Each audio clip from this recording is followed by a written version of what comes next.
Yunkurin kisan gillar da aka yi wa Marley, wanda ake zargin hukumar CIA ta Amurka na shekara ta 1976.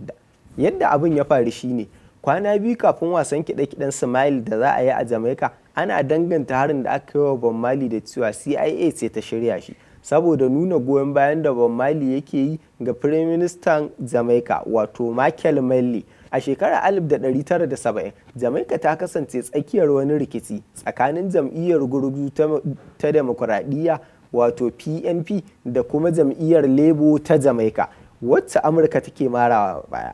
CIA ta ci gaba da bin diddigin Marley saboda tasirinsa da kuma damarsa ta yin tasiri ga siyasar Jamaica.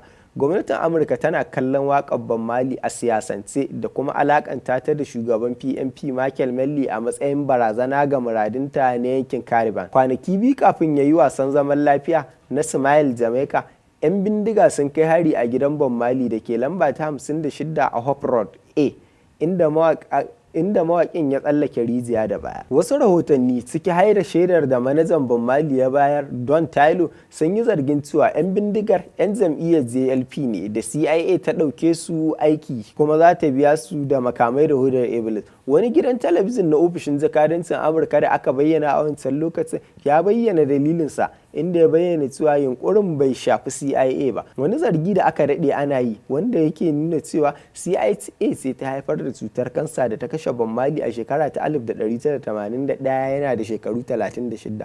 A wani labari, ya yi ikirarin cewa wani tsohon jami'in CIA mai suna Bill Oxley ya ce ya kamu da cutar kansa ne ta hanyar wayar jan karfe da CIA ta sanya masa cikin takalman da ake yi masa kyauta, wanda hakan ya jawo ga rasa rayuwarsa. Wannan labari daga shafin Muhammadu Sise.